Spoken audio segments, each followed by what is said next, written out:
everybody, Rachel here. Today I'm going to talk about some good news because we could all use some good news right now. The HPV vaccine is working.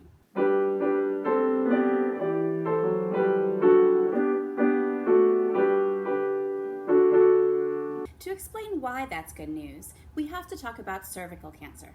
To begin with, the cervix is what connects the vagina to the upper part of the uterus in people with a vagina, cervix, and uterus. All people who have a cervix are at risk of cervical cancer, although it tends to strike people over 30 more commonly. Cervical cancer is the second most common cause of female-specific cancer after breast cancer, and in the UK, it's the most common cause of cancer under the age of 35 in women. Worldwide, it's the fourth most common cause of cancer and the fourth most common cause of deaths from cancer in women. Cervical cancer is very treatable if it's caught early, but since it usually shows no symptoms early on, it can be extremely dangerous and was once considered a death sentence. For instance, Hippocrates noted in the 400s BCE that cervical cancer was incurable. But today, the worldwide cervical cancer 5-year survival rate is 72%. Although it's in the US, it's just 69% in white people and only 57% in Black people. The reason why cervical cancer once had a very high mortality rate and now has a much lower one is that we can now screen for it and catch it early. In the 1920s, a Greek physician named Georgios Papanikolaou discovered that abnormal cervical cells, both cancerous and precancerous, could be observed plainly under a microscope. He then developed a way to collect the cells for examination. The Papanikolaou test, often called a pap smear, can be uncomfortable. The cervix is full of pain nerves, and the brush that is used to collect the cells needs to be stiff enough to be able to scrape them off the surrounding tissue, which doesn't always feel good. But it's worth it. Getting regular pap smears done, usually every 3 to 5 years, and the appropriate follow-up, can reduce deaths from cervical cancer by 80%. If abnormal cells are observed after a pap smear, your doctor will recommend the appropriate follow-up. Often, that's simply returning for another pap smear in 6 to 12 months, because many times the abnormal cells spontaneously regress without ever leading to cervical cancer. If there are still abnormal cells observed after the second pap smear, your doctor will probably do more sensitive diagnostic tests, such as a biopsy. Remember, I am not a doctor, so talk to your doctor if you have any questions about pap smears. Interestingly, the HeLa cell line, the most famous immortalized cell line that has been used by researchers all over the world for decades, was developed from cervical cancer cells that were removed from a woman named Henrietta Lacks. If you have any interest at all in this topic, I highly recommend the book, The Immortal Life of Henrietta Lacks by Rebecca Skloot. I'll put a link in the show notes. Anyway, in the US, half of all invasive cervical cancers occur in people who have a cervix but have never had a pap smear, and another 10 to 20% occur in those who haven't had a pap smear in the past 5 years. Also, 70% of cases of cervical cancer and 90% of deaths from cervical cancer occur in the developing world, where pap smears aren't common. Cervical cancer takes time to develop, but still, the earlier it is caught, the better the prognosis will be. Even better than catching it early would be preventing it from happening in the first place. And the great thing is that we can.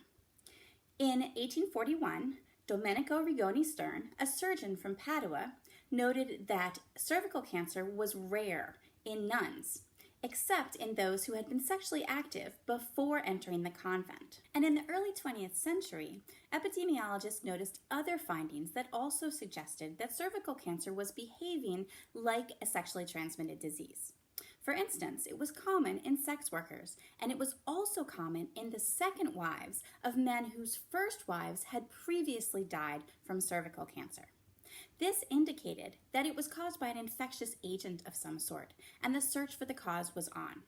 But it wasn't until 1976 that a German virologist named Harald Zerhausen discovered human papillomavirus inside cervical cancer tumors. He was awarded the 2008 Nobel Prize in Physiology or Medicine for his discovery and got to see one of my favorite tiaras at the awards banquet and check out that necklace. There was pushback. Many people refused to believe that a virus could cause cancer. But today we know that human papillomavirus causes at least 99% of all cervical cancers. Other factors do have an effect. For instance, current and former smokers have 2 to 3 times the incidence of invasive cervical cancers, and those who used oral contraceptives or who had 7 or more full-term pregnancies also have an increased risk. But infection with HPV is believed to be required for cervical cancer to occur. There are almost 200 strains of human papillomavirus that we know of, but HPV types 16 and 18 cause 75% of cervical cancers, and HPV types 31 and 45 cause another 10%.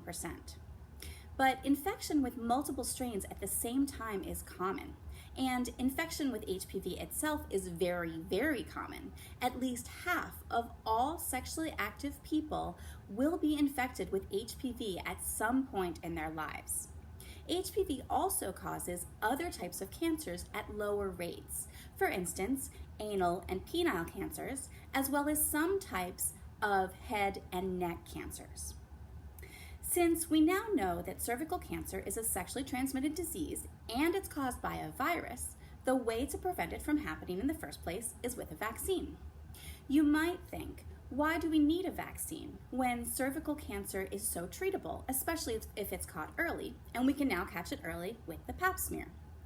Well, while cervical cancer treatment can reduce mortality substantially, it doesn't reduce it to 0. And even if the treatment gets rid of your cancer, treatment with radiation, chemotherapy, and/or surgery poses significant risks. And it also increases your risk of later problems with your cervix, especially fertility problems. In contrast, the HPV vaccine doesn't pose those risks, and it also doesn't cause any fertility problems. The vaccine was developed by Ian Fraser, Zhang Zhou, and Zhao Yiswen from 1989 to 1991, and it was approved by the FDA in 2006. It's currently sold under the brand names Gardasil and Cervarix, both of which were studied in clinical trials with more than 30,000 participants before being licensed. Since then, over 120 million doses of the vaccine have been administered, and the data continues to show that it is safe and effective. The vaccine is made from just one protein from the human papillomavirus, so it's not infectious and it can't itself cause cancer. And fortunately, it's looking like the protection from the HPV vaccine doesn't decrease over time. The HPV vaccine reduces the risk of cervical cancer by at least 93%. 2 doses of the HPV vaccine are recommended for all children ages 11 to 12. The second dose should be administered 6 to 12 months after the first dose. It can be given as early as age 9, and it's also recommended for everyone up through age 26 if you haven't gotten the vaccine yet. Although if you wait until you're older, you might need 3 doses instead of 2. It's most effective if you get it before you're sexually active, which is why it's recommended for children. And now we're finally getting to the good news. The HPV vaccine is working. A new study in the UK found that 80% of women ages 15 to 24 in England had received the vaccine and were protected against many types of HPV. HPV types 16 and 18 infections, the strains that cause the most cervical cancer, were found in less than 2% of 16 to 18-year-old women in 2018, which was down from over 15% in 2008. The year when the national vaccination program began in women. In fact, 2018 was the 5th consecutive year that found less than 2% of young sexually active women infected with HPV strains 16 and 18. The vaccine that this program uses protects against HPV strains 16, 18, 6, and 11. But the study also found that the prevalence of HPV types 31, 33, and 45 had also decreased, which suggests that this vaccine has substantial cross-protection, which is awesome. In Australia, HPV prevalence has dropped from 22.7% in 2009 to just 1.5% in 2019. And in Scotland, the number of women who have the most severe form of precancerous cells in their cervix has fallen 89% in a little over a decade. The CDC also considers that the HPV vaccine is working. They found that in the US, HPV infections among teen girls have fallen 86%, and among young adult women, infections have fallen 71%. And cervical precancers in the US have dropped by 40%. Australia is on track to become the first country to eradicate cervical cancer. And many epidemiologists believe that we could completely eliminate it from the whole world by the year 2100. Imagine completely eradicating a cancer. But in order to do that, we need to get everyone vaccinated, and it's an expensive vaccine. In countries with a national health service like the UK and Australia, it's covered by the government, but that isn't the case in the US. Here, each dose of the vaccine can cost around $250. Luckily, many insurance companies do cover it, and the Vaccines for Children program provides vaccines at no cost for children who are 18 years old and younger, who are uninsured, Medicaid eligible, or American Indian Alaska Native. I know many people are scared of vaccines, but this is one case where there really are no negatives, and the positive is that we could actually prevent a cancer. So get your kids vaccinated so that we can one day actually celebrate a completely cervical cancer-free world.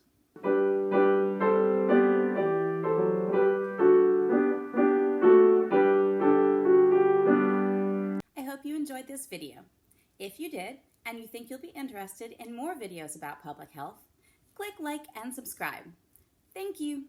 I hope to see you soon.